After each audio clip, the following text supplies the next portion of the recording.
बहुत अच्छे से सभी, मेरे ख्याल से सभी पैनलिस्ट ने जो जो बातें यहाँ रखी हैं, चाहे वो मार्केट से डायरेक्टली रिलेटेड हों या फिर ओवरऑल वर्ल्ड ऑर्डर पे हों या टैरिफ्स पे हों या ट्रंप पे हों या अमेरिका में क्या चल रहा है, हर बात का मायना है आज जिस जिस तरीके की स्थिति है।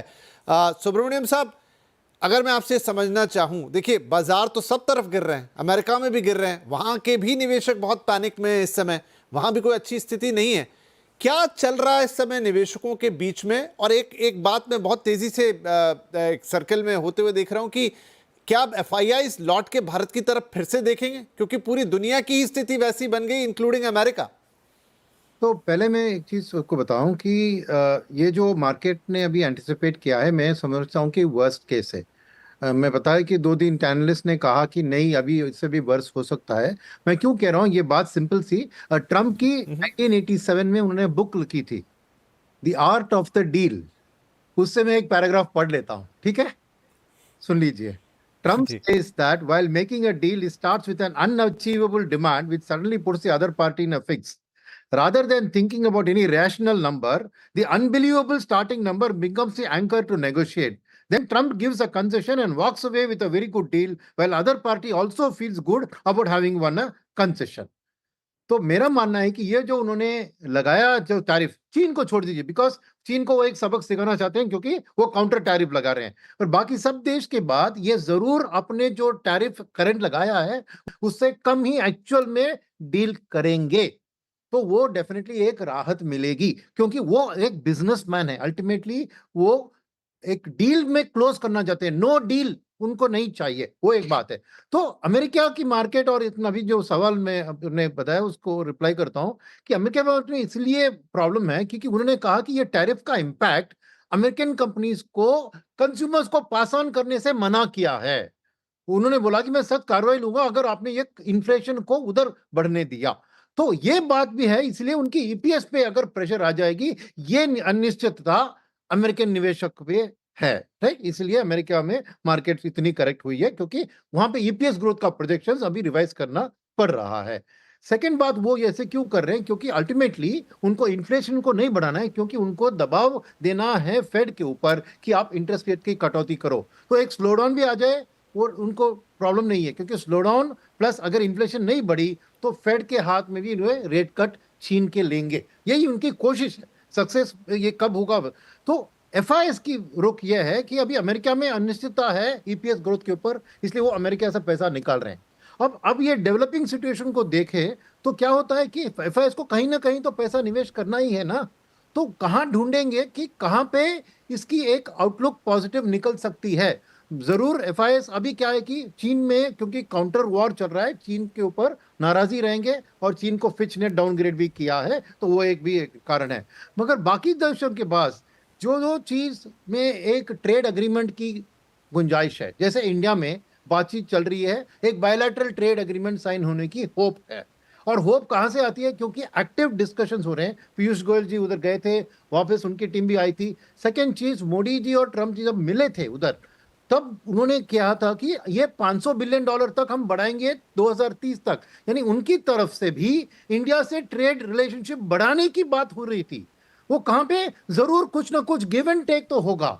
हमें कुछ उनसे तेल खरीदना होगा, कोई एडवांस डिफेंस इक्विपमेंट खरीदना होगा, और इसे गठबंधन में शायद चीन से जो भी टक्कर हो रही है उसका कुछ ना कुछ फायदा इंडिया एक्सट्रैक्ट कर सकती है। तो मेरे ख्याल में जब एफआईएस देखेंगे कि हमारी जो 6.5% की जीडीपी ग्रोथ, मानते हैं कि अभी ग्लोबल स्लोडाउन के कारण ये 6.5 शायद 5.5 तक गिर सकते हैं, मगर एक 5.5 के लेवल में भी इंडिया सबसे तेजी से बढ़ने वाली देश होगी। तो उनके पास अब एक चीज है, रेट कट हुआ तो वो पॉजिटिव होगी इक्विटीज के लिए उधर, इधर भी रेट कट हुआ तो फिर पॉजिटिव है इक्विटीज के लिए, number one. Number two, dollar कि आज जो स्ट्रेंथनिंग 102 से 103 ये नहीं है। अगर रेट कट होती है और अमेरिका में स्लोडाउन होती तो डॉलर को वीक ही रहना पड़ेगा, वो भी एक पॉजिटिव है एफआईएस को भारत में निवेश करने के लिए। आरबीआई की रेट कट, और फाइनली एक चीज जो है अनिश्चितता इंडियन मार्केट में, वो है अर्निंग सीजन और गाइडेंस की आउटलुक। उसके लिए डोमेस्टिक फंड मैनेजर्स वेट कर रहे हैं। मगर जब मैंने कहा कि यहां ज्यादा उतना गिरावट उतना अभी एंटिसिपेट नहीं करूं, क्योंकि डीआईएस की बाइंग पावर, आज भी 9,000 करोड़ एफआईएस ने बेचे, 12,000 करोड़ डीआईएस ने खरीदा, फिर भी मार्केट गिरी 3%। मगर सबसे स्मॉलेस्ट फॉल इंडिया में था क्योंकि डीआईएस का सपोर्ट था। और ये डीआईएस ने क्या किया, उन्होंने कुछ मिड एंड स्मॉल कैप को बेच के एफआई लार्ज कैप्स को खरीदा, इसलिए टॉप इंडेक्स में उतना गिरावट नहीं था। सो डीआईएस के पास पैसा है, वो धीरे धीरे डिप्लॉय करेंगे, जैसे ही भयंकर कुछ सेलिंग आती है तो भी कवर करेंगे। तो एफआईएस के मन में भी वो ये देखेंगे कि इंडिया एज अ मार्केट थोड़ी लेस वॉलेटाइल और मोर स्टेबल है, एक बायलैटरल डील होने की संभावना है और बातचीत भी है, और हम एक टक्कर के रास्ते में नहीं जा रहे हैं, हम गठबंधन के रास्ते में जा रहे हैं। तो वो इस ओवरऑल ग्लूम सिनेरियो में एक पॉजिटिव सिल्वर लाइनिंग इंडिया के पास है। तो एफआईएस जरूर उतना बिकवाली इंडिया में भी कम करेंगे, शायद वापसी भी जब होती है इंडिया में सबसे पहले वापसी करेंगे, यही मेरी उम्मीद है। मगर वक्त की बात है, जैसे मैंने कहा शॉर्ट टर्म आई थिंक पहले कहा था इन्होंने कि 6 हफ्ते, फिर 6 महीने और 18 महीने, राइट। 6 हफ्ते के लिए ये सब बात प्रॉब्लम रहेगी, मगर 6 महीने के अंदर एक सिल्वर ग्रीन सिग्नल, क्योंकि ट्रम्प भी अपना जो टैरिफ का स्टैंस है इरेशनल से एक नेगोशिएटिंग लेवल पे कम कराने की बात करेंगे, तब मार्केट्स एक रिलीफ रैली भी शुरू हो। ये टिप्पणी। नहीं पंकज जी, मुझे सुनील जी की बातें कन्विंसिंग लग रही है, जिस तरह से उन्होंने पिक्चर पेंट की। नो डाउट कि उसमें आपको कुछ कुछ बम्प्स देखने को मिल सकते हैं, लेकिन जो एक ब्रॉडर पिक्चर है वो लग रही। तो क्या ऐसे में अब हमारे निवेशकों को अभी क्रेडिट पॉलिसी है जिसमें मान के ही चलिए कि एक 25 बेसिस पॉइंट का रेट कट आना ही आना है, कुछ सरप्राइज आ जाए तो वो शायद और बोनस हो जाएगा। उसके अलावा अभी बाकी के नंबर्स भी ठीक ही ठीक हैं, चाहे इन्फ्लेशन की बात करें चाहे ग्रोथ नंबर्स की बात करें, कंट्रोल में है। आगे देखें तो सही बात है कि अर्निंग सीजन्स पे एक नज़र होगी और उसमें भी कमेंट्री पर नज़र होगी।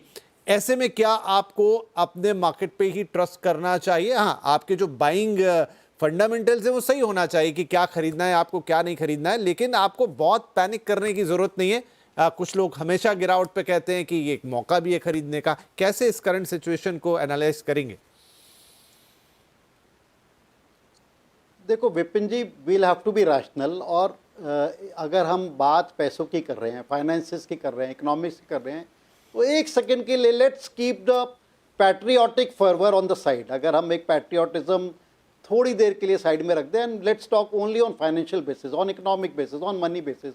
और मैं अगर एक एफआई के नज़रिए से अगर मैं दो शब्द बोलूं, आई थिंक कोई ऐसा इमीडिएट कारण नहीं है कि एफआई रश इन करें इंडियन मार्केट्स में। कोई वैल्यूएशन बहुत सुपर अट्रैक्टिव नहीं हो गए। जो ट्रंप साहब ने किया, एक वर्ल्ड ऑर्डर को ऑलमोस्ट डिस्ट्रॉय सा कर दिया है, चाहे वो इकोनॉमिकली हो, टैरिफ वाइज हो। जो एक मान के चल रहे थे कि जब वो जिस मैंडेट के साथ आए थे, एक प्रो कैपिटलिस्ट ट्रंप माने जाते थे, और ये मान जा रहा था कि once Trump is there I think economies को फायदा होगा।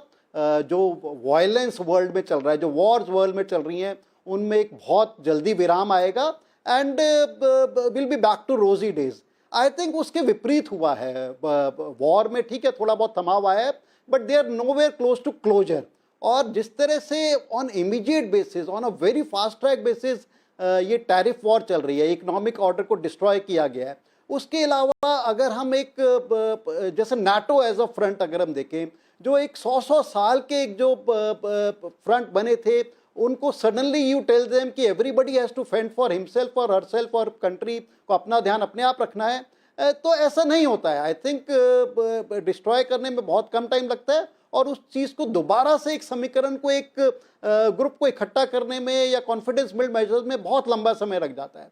सो मेरा ये मानना है कि अभी अनिश्चितताएं बने रहेंगी, और जैसा मैं कह रहा था it will take some time, और एक बेबी स्टेप्स आएंगे बिफोर एक मार्केट को एक टाइम वाइज एक प्लेटू में घूमना पड़ेगा। और उसके अगर हम देखें, ठीक है डेफिनेटली इंटरेस्ट रेट्स में हो सकता है एक एग्रेसिवली थोड़ा कटौती आए, चाहे वो डोमेस्टिक की बात हो। यूएस फेड की अगर हम बात करें, वहाँ पर एक और अपनी जंग छिड़ रही है between president Trump and US Fed. I think US Fed का बयान बिल्कुल सही है कि जिस तरह की पॉलिसीज है, इन्फ्लेशन का काफ़ी बड़ा खतरा है, and there is no aggression from my side to cut on interest rate. और प्रेसिडेंट साहब कह रहे हैं कि आप why don't you go ahead and cut the rate. तो बहुत सारी चीज़ें, बहुत सारे गोल्स, सेल्फ गोल्स इधर उधर से हो रहे हैं, and they have been shooting around. China अब वो चाइना नहीं है जो आज से 20-25 साल पहले चाइना था। China by itself is a very strong nation, और जिस तरह के एक ग्लोबल में जो उनके सामान की या ट्रेड की ज़रूरत है कि you can not ignore China at all.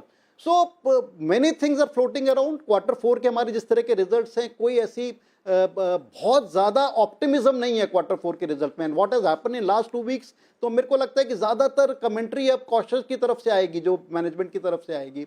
So, what we have been telling our clients, what we have been advising our people, keep stay cautious। कोई ऐसा कोई नहीं ये समझे कि यहाँ से बहुत सीरियस अपटिक आने वाला इमीडिएट बेसिस पे। सिलेक्टिवली मार्केट में इन्वेस्टमेंट करिए, इन्वेस्टेड रहिए, बुरे सेक्टर्स, बुरे स्टॉक से बाहर निकलिए, डोमेस्टिक कंजम्पशंस की तरफ थोड़ा ध्यान दीजिए, something like good banking, good NBFCs, those kind of तक। क्योंकि वर्ल्ड ऑर्डर में हम चारों तरफ डिस्ट्रक्शन देख रहे हैं। Way to park the money, gold नीचे आना शुरू हो गया है, सिल्वर नीचे आ रहा है, क्रूड में डिस्ट्रक्शन देख रहे हैं, बिटकॉइन में डिस्ट्रक्शन देख रहे हैं, इक्विटी में डिस्ट्रक्शन देख रहे हैं, बॉन्ड यील्ड्स नीचे आ रही हैं, पैसा बैक टू ट्रेजरी जा रहा है, बैक टू बॉन्ड जा रहा है, बैक टू FDs जा रहा है।